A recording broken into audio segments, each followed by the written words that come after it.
E o nosso convidado na Baixada Santista é o Adilson Júnior, presidente da Câmara de Santos. Muito obrigada pela presença. Valéria, que eu agradeço. Obrigado pelo convite, uma alegria estar aqui com você. Muito obrigado a você que também nos acompanha. Pois é, e falando sobre vários assuntos hoje, aqui essa prestação de serviço, à população, vamos falar primeiramente da revitalização da Escola Acácio. Inclusive, o senhor assinou a ordem de serviço para o início dessas obras tão importantes. Sem dúvida, há alguns anos parado, um prédio que faz parte da história de Santos, aliás, é tombada pelo patrimônio histórico, uma escola concebida em 1969, ganhou o Prêmio Internacional de Arquitetura, ou seja, então ela congrega aí esses dois símbolos, tanto na arquitetura quanto na engenharia, na questão da engenharia do ponto de vista histórico, e a gente vem, depois que o Estado passou ao município, o município na gestão do presidente Rui pegou para a Câmara esse prédio, e a gente vem tentando já há alguns anos, de alguma forma, dar essa não só utilidade, mas revitalizá-lo.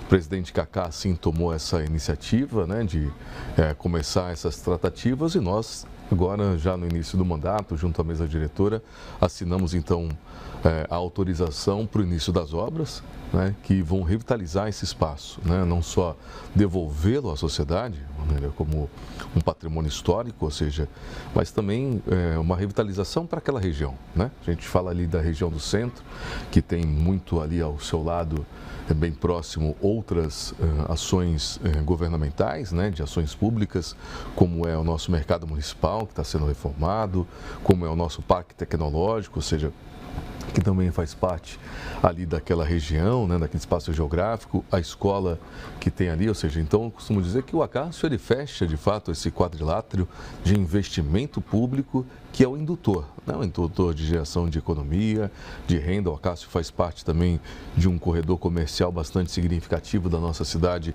em especial do setor moveleiro, ou seja, e vai dar também, não só na questão urbanística, mas uma entrega para a sociedade, ou seja, de uma revitalização que tem toda essa importância, não só histórica, mas de injeção de economia, mas que dá a possibilidade da Câmara ampliar as suas ações na Escola do Legislativo, que a gente já tem, na Escola do Legislativo e Cidadania.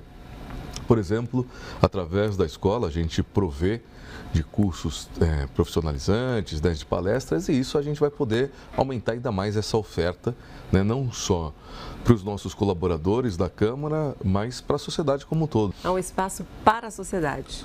Com certeza, com certeza. A gente já está previsto ali as salas de aula, que originalmente pertencem a uma escola. Claro que a gente vai mudar um pouco da questão interna dela, para que ela hoje seja concebida com as ações contemporâneas, com aquilo que a gente precisa hoje, considerando o seu valor histórico, mas, ou seja, tentando fazer com que ela possa preencher o que a gente precisa hoje. Há desafios nesse sentido, por exemplo, lógico, uma escola de 1969, quando eu disse que ganhou um prêmio da arquitetura, por exemplo, desses prêmios se deu por conta da ventilação cruzada, ou seja, é um prédio que não tem climatização, não tem ar-condicionado.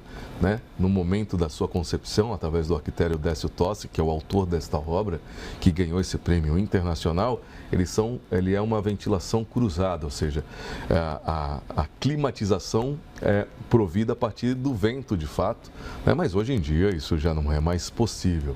Por essa razão, a gente está provendo de climatização. Esse é um dos primeiros desafios de transformar esse prédio histórico em algo que condiz com a nossa realidade. É verdade. Vamos falar também de um programa importante, o ProBem. Uma lei de sua autoria foi sancionada pelo prefeito Rogério Santos, justamente para a implantação desse programa. Sabe, a gente sempre tem que se preocupar, talvez ainda na nossa época e outras pessoas que tiveram a oportunidade dentro da escola. Eu sou fruto da escola pública, sempre estudei escola pública e me recordo que a gente ainda tinha OSPB, a gente tinha algumas matérias que hoje em dia a gente traduz para uma questão de cidadania, ou seja, da gente formar não só no currículo acadêmico, nas matérias que são lecionadas, mas, ou seja, ter essa possibilidade. E o ProBem, que eu conheci lá na cidade de Bertioga, ou seja, que hoje é uma realidade Bertioga e vem dando muito certo no objetivo, fim ali com as nossas crianças. Fiquei encantado por esse projeto, trabalhamos arduamente nesse projeto e o prefeito Rogério Santos, com toda a sua sensibilidade, também sancionou, que nada mais é do que a gente inserir, por exemplo, agentes da segurança pública municipal, os nossos guardas municipais, também dentro das escolas, sabe, conversando, batendo papo com as nossas crianças, formando ela na questão da cidadania, mas acima de tudo despertando também nelas, ou seja, esse olhar mais especial do ponto de vista da segurança delas próprias, né? A gente sabe que hoje o avanço tecnológico, a inserção do mundo virtual, ele às vezes sobrepõe sobre o mundo real, né? E as dificuldades do mundo real tá aí para todos, para nós, para as crianças, para adolescentes. Então penso que isso inserido no currículo acadêmico, no currículo nas nossas escolas, essa vivência, ou seja, o dia a dia, principalmente dos agentes ali da Guarda Municipal, para despertar também nessas crianças esse olhar atento, né, da questão da segurança e formar, contribuir na formação dos nossos futuros cidadãos. Pois é, e trata de temas interessantes, como o bullying, por exemplo. Sem dúvida, isso aí, né, o bullying, cyberbullying, que hoje é muito presente, até pelo advento dos avanços tecnológicos e das redes sociais, né? Ou seja, para essa prevenção, né? Eu acho que a palavra é essa, a ação é essa, da questão da prevenção. Né? E aproveitando a sua presença, eu já queria saber a sua opinião, como que o senhor vê essa questão aí dos celulares, a proibição nas escolas. Olha, muito positiva, né? Primeiro a gente fez um projeto de lei nesse sentido para o âmbito das escolas municipais, proibindo o uso do celular, é bom que se deixe claro, né? O nosso projeto versava sobre essa proibição no ambiente da sala de aula, né? No ambiente escolar. Não é que era proibido a criança ali levar o celular, ou seja, ela pode até levar, mas não que ela seja proibida de usá-lo durante as aulas, né? Hoje há inúmeros estudos, não só no Brasil, principalmente fora do Brasil, alguns países que essa questão já é inserida, né? Essa proibição já é inserida, porque se percebeu, e não só essa percepção, mas com dados de fato, que há um retrocesso na aprendizagem das nossas crianças e adolescentes por conta da dispersão pelo uso do celular, se não para uma comunicação com papai e mamãe, mas principalmente para estar em jogos, para estar em redes sociais. Isso é algo notório já no mundo, né? E países já sim detectaram isso e proibiram. E agora, não só no nosso município, mas no Brasil inteiro, essa proibição, ou seja, do uso dentro da sala de aula para outro fim, se não educacional, acho bastante positivo. Ainda dentro desse tema da educação, a Clínica Escola do Autista de Santos ampliou o atendimento para pacientes com o transtorno do espectro autista, não é isso? Primeiro exemplo, né, do estado, Clínica Escola Autista, algo que a gente sempre teve essa atenção especial. No governo do prefeito Paulo Alexandre, nós conseguimos conceber a primeira escola. Agora, junto ao prefeito Rogério, a gente vem lutando para ampliar essa oferta de novas escolas clínica autista, né? A exemplo do que a gente já tem.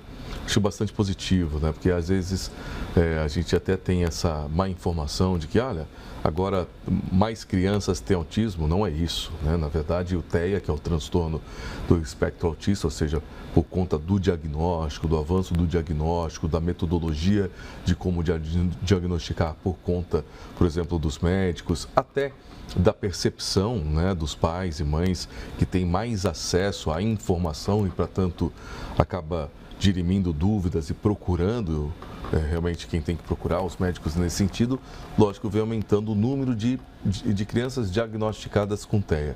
E, para tanto, o poder público precisa também estar atento a isso e dar essa retaguarda, em especial a papais e mamães, né? A gente tem a alegria de ter em Santos essa retaguarda, primeira do estado, mas que hoje também acaba tendo muita procura, né? A gente tem uma fila de mais de 1.000 pessoas esperando matricular também o seu filho, a sua filha, na clínica escola.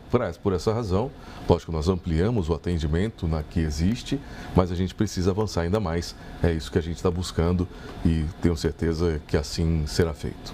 E sobre essa questão dos mediadores, né? Como que o senhor enxerga essa questão, né, nessas regras, essas mudanças no apoio desses alunos autistas? Olha, é até paradoxal, né? A gente acabou de falar, por exemplo, da clínica escola, que é um avanço, que é algo de a gente poder atender mais e melhor, né? Não só ampliando o atendimento, mas ampliando, por exemplo, o número de clínicas, né? A gente está aí lutando para que a gente amplie uma nova na Zona Noroeste. E o contrassenso se dá justamente pelo Estado. A gente tinha uma metodologia do Estado que era um mediador para uma criança. Hoje, o Estado, por alguma razão, que eu vejo como um retrocesso de fato, mudou essa metodologia. Ou seja, agora é um mediador para até 5 crianças na sala de aula. Acho que isso precisaria ser melhor discutido, né?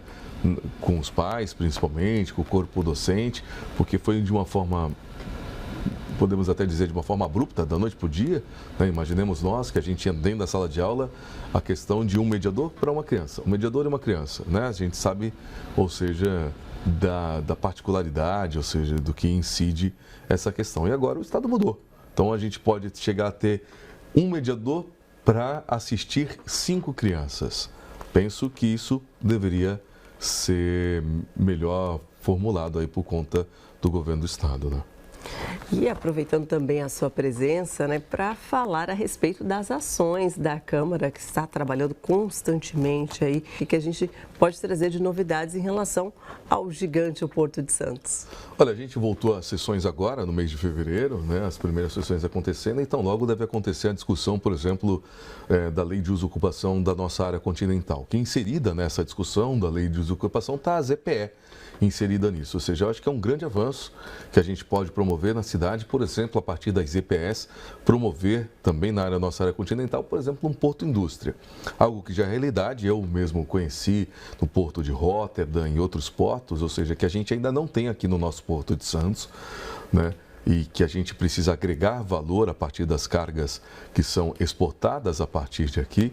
E eu acho que Santos pode contribuir significativamente nesse sentido, ou seja, de agregar, de ser um plus para a questão do porto, que é tão importante na geração de emprego e renda para a região, e criar outras ações de geração também de emprego e renda, né, a partir das EPS e do Porto Indústria. Isso tão logo deve vir para a Câmara. Está desde o ano passado sendo discutido, voltar a discutir e colocar a discussão, eu acho que de fato é uma ampliação nesse sentido de uma forma bastante significativa. Para esse ano, então, muitos desafios pela frente. Sem dúvida. É o plano de desocupação, revisão do Código de Posturas, ou seja, a lei de uso e ocupação que deve ser revista também da nossa área insular, algo importante, ou seja, para a questão urbanística da nossa cidade.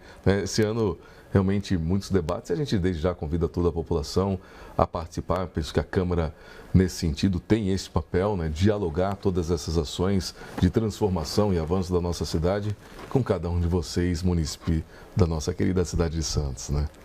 Nós agradecemos pela sua presença aqui no estúdio e volte mais vezes para falar das ações da Câmara de Santos. Obrigado, eu que agradeço. Que oportunidade, né, da gente bater um papo dessa cidade que a gente ama, que de fato agrega aí para a nossa região, de algo que a gente tem uma paixão de estar, que é de estar gestor público, graças às pessoas que nos colocaram lá. Continuamos aqui à disposição e muito obrigado pela oportunidade. Nós é que agradecemos.